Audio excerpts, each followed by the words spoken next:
Hello everyone. So fourth chapter का first topic है scalar and vector quantities.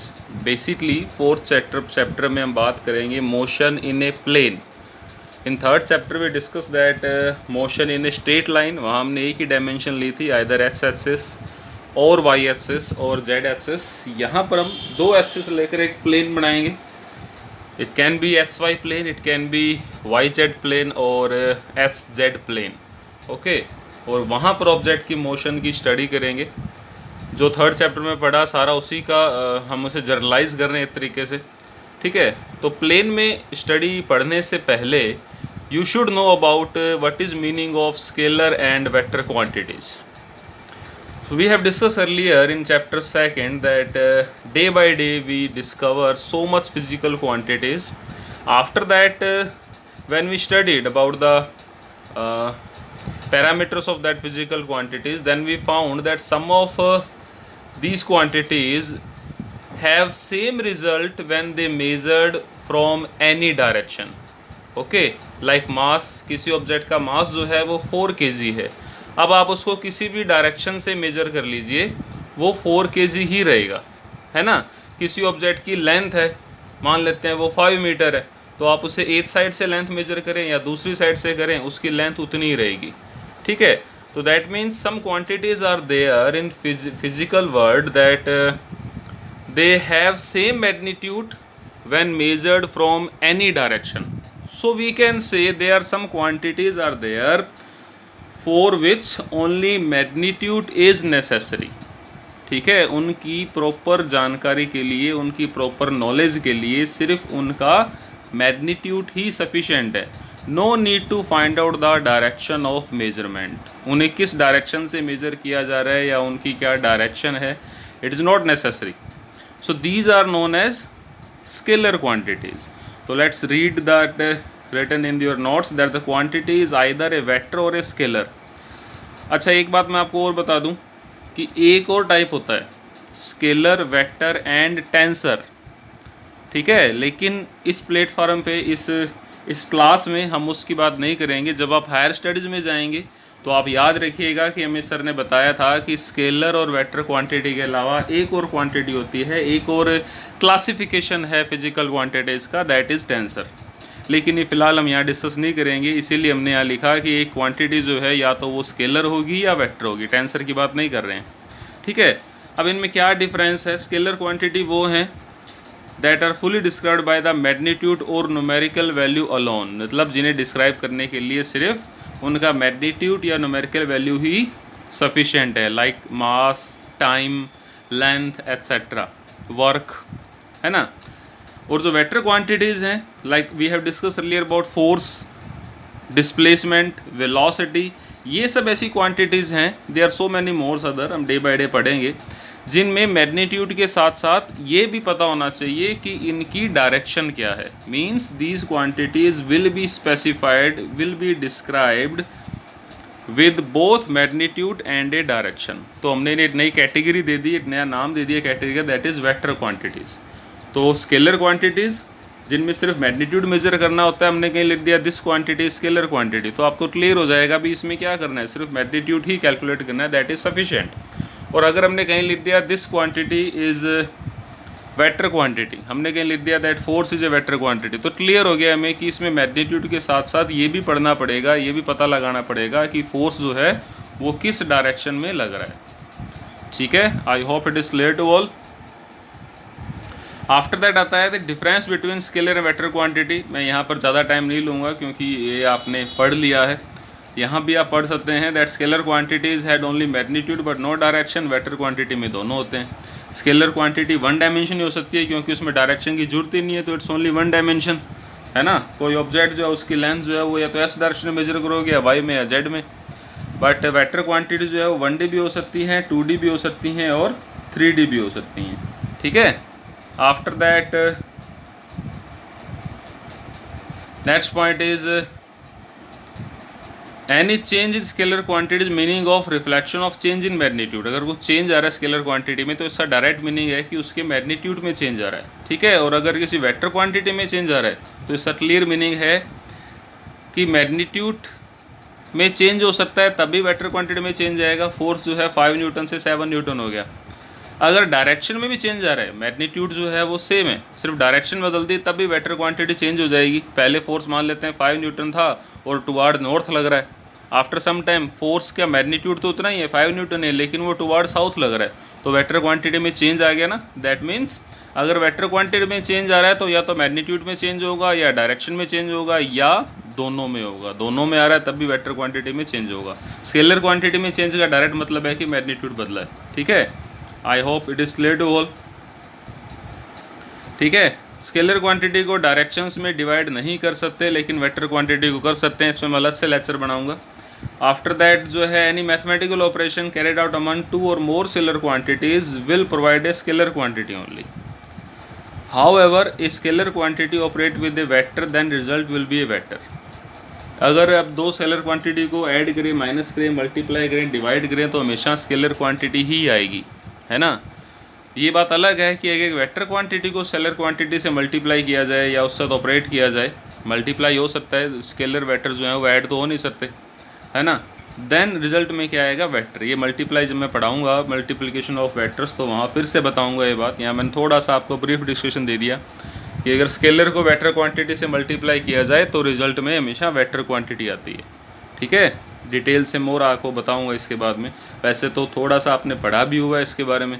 Like displacement upon time that is velocity. Displacement एक vector quantity है और time जो है वो एक स्केलर क्वांटिटी है। तो यहाँ हमने क्या किया है, डिस्प्लेसमेंट जो वेक्टर क्वांटिटी है उसके अपोन में स्केलर क्वांटिटी ली है, तो रिजल्ट में क्या आ रही है, वेलोसिटी मीन्स वेक्टर क्वांटिटी आ रही है। अगर वेलोसिटी को टाइम से मल्टीप्लाई करें तो देखो हमने किसको किससे मल्टीप्लाई किया, वेक्टर क्वांटिटी को स्केलर क्वांटिटी से मल्टीप्लाई किया, है ना। वेलोसिटी वेक्टर थी और टाइम जो है वो स्केलर क्वांटिटी है। तो जब इसे मल्टीप्लाई किया देन आफ्टर दैट हमें क्या मिला, that is displacement. Velocity into time is displacement. तो स्केलर को वेक्टर से मल्टीप्लाई किया तो हमें वेक्टर क्वांटिटी मिली। ठीक है, तो ये बताना चाह रहा है ये। And in that column vector quantity में फिफ्थ पॉइंट क्या है, अगर हम मैथमेटिकल ऑपरेशन करें बिटवीन 2 और more vector quantities then it's give either scalar और वेक्टर रिजल्ट। ये हम बात करेंगे जब मल्टीप्लाई पढ़ेंगे वेक्टर्स का, कि अगर दो वेक्टर को मल्टीप्लाई करें तो रिजल्ट स्केलर भी आ सकता है और वेक्टर भी आ सकता है। तो इस पॉइंट को यहाँ थोड़ा सा माइंड में रखो, अगले कुछ वीडियो में टॉपिक बिल्कुल क्लियर हो जाएगा मल्टीप्लाई वाला। एग्जाम्पल्स भी इसमें दिए हुए हैं, तो I don't think so we have to discuss here right now. हमने सब एग्जाम्पल से पढ़े हुए हैं। लेंथ, मास, एनर्जी, डेंसिटी, ये सब स्केलर क्वांटिटी है। इनमें मैग्नीट्यूड ही मेजर करना होता है, डायरेक्शन नहीं करनी होती। And displacement, velocity, acceleration, force previous classes में पढ़ा था, थर्ड चैप्टर में पढ़ा है कि इन सब में मैग्नीट्यूड के साथ साथ हमें डायरेक्शन भी देखनी होती है। After that position and displacement vector. अब इसे बताने के लिए हमने क्या किया, एक डायग्राम बना लिया। ये आपकी एनसीईआरटी बुक में भी दे रखा है, तो आप वहाँ से भी कॉपी कर सकते हैं। फर्स्ट सीधा डायग्राम, मैंने एक XY प्लेन लिया, प्लेन लिया है, सॉरी। ओ जो है वो ओरिजिन है और कोई ऑब्जेक्ट है वो मूव कर रहा है, जो ब्लू लाइन है उस ऑब्जेक्ट की मोशन को शो कर रही है। किसी टाइम टी पर वो P पॉइंट पे है और किसी टाइम T डैश पर वो P डैश पॉइंट पर है। ठीक है, इतना पढ़ लेते हैं। To describe the position of a object moving in a plane, we need to choose a convenient point, say O as origin. Origin के बारे में पहले बताया हुआ है मैंने सेकंड चैप्टर में। Let P and P dash is the position of the object at time T and T dash. ठीक है, T टाइम पे वो P पॉइंट पे था और T डैश टाइम पे वो P डैश पॉइंट पे था।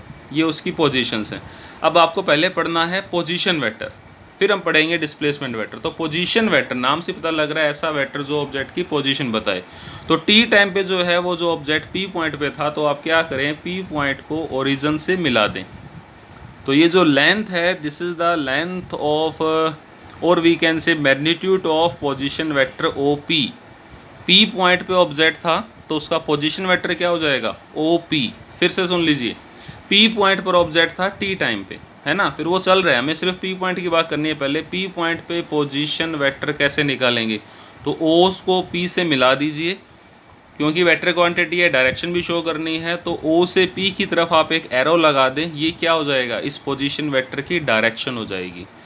जब आप ग्राफिकली वेक्टर को शो करते हैं तो जो डायरेक्शन है उस तरफ आप एक एरो लगा देंगे, है ना। तो हमने एरो लगा दिया, O P is the position vector of the object at point P. इस वेक्टर की जो लेंथ है, इस वेक्टर का जो मैग्नीट्यूड है वो OP लाइन की लेंथ के इक्वल होगी, इस डिनोट बाय R। ठीक है, तो पढ़ लेते हैं इसे। That OP is the position vector of the object at time t। An arrow is marked at the head of this line, this represent by the symbol R। देखिए यहाँ पर मैंने R को बोल्ड कर दिया है। जितनी भी बुक्स आप पढ़ते हैं वेक्टर क्वांटिटी को बोल्ड किया जाता है, लेकिन जब आप एग्ज़ाम करेंगे, नोट्स बनाएंगे, तो वहाँ आप R के ऊपर एक एरो लगा दें, है ना। तो जिस क्वांटिटी पे, चाहे वो V है चाहे F है, कुछ भी है, अगर आपने उसके ऊपर एरो लगा दिया तो you are representing its as a vector quantity. Book में आप जब भी पढ़ेंगे वहाँ आपको जो है वो वेक्टर क्वांटिटी को बोल्ड जो है उसमें दिखाया जाएगा, तो वो एक वेक्टर क्वांटिटी होगी। अगर आपको वो लेटर जो है बोल्ड नहीं किया गया है तो it's a scalar quantity, bold कर दिया तो वेक्टर क्वांटिटी। ठीक है, ओके। तो ये जो हमने एरो लगाया वो उसकी लेंथ बता रहा है, उसकी डायरेक्शन बता रहा है, सॉरी। और length of this line, length of line OP is the magnitude of position vector R। मैंने OP को R से रिप्रेजेंट कर दिया है। तो ये पॉइंट P का पोजीशन वेक्टर, ऑब्जेक्ट का पोजीशन वेक्टर है एट पॉइंट P। सेम जो पॉइंट P डैश है वहाँ पर ऑब्जेक्ट का क्या पोजीशन वेक्टर है। दोबारा से मैंने O को P डैश से मिला दिया, एरो लगा दिया ओरिजिन से P डैश की तरफ, और ये जो वेक्टर में दिखाई दे रहा है, यहाँ थोड़ा सा स्ट्रेट लाइन नहीं आया डायग्राम, क्योंकि हमने कंप्यूटर पे तैयार किया तो पूरा स्ट्रेट लाइन नहीं है, तो आप स्ट्रेट लाइन बनाएंगे, है ना। तो O से P डैश की तरफ एरो लगा दिया। ये जो OP डैश है इसकी जो लेंथ है that will be magnitude of position vector OP dash. Again the length of line OP dash is the magnitude of position vector OP dash और R डैश, इसको हमने R डैश नाम दे दिया। And what is the direction of OP dash from O to P dash. ठीक है, तो ये P और P जो आपके P डैश पॉइंट है उनके क्या आ गए, पोजीशन वेक्टर। अब देखो T टाइम पे तो वो था T पॉइंट पे, T टाइम पे P पॉइंट पे था, और T डैश टाइम पे P डैश पॉइंट पे था।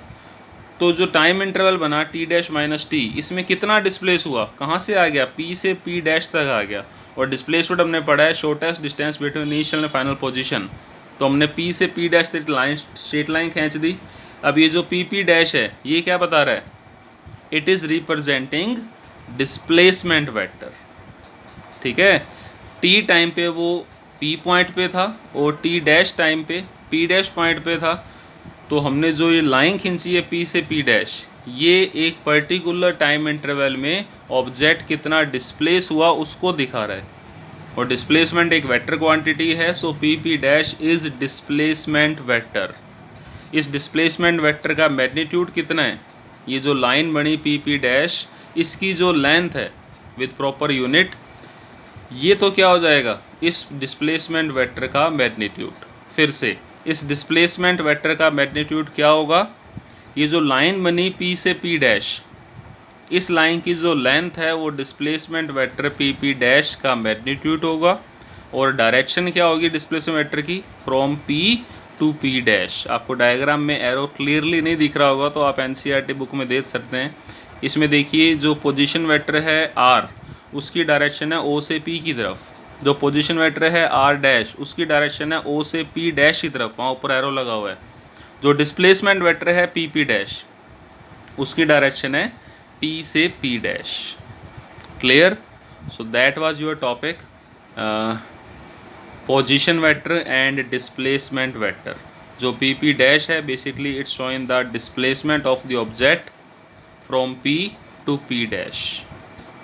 ठीक है, क्योंकि एरो लगा दिया तो हम ये भी कह सकते हैं कि जो लास्ट पॉइंट है वो टेल है, और जो टिप है एरो की वो P डैश पे है। मैं लास्ट लाइन पढ़ रहा हूँ, that if the object move from P to P dash, the vector PP dash with tail at P and tip at P dash is called the displacement vector corresponding to motion from point P to P dash.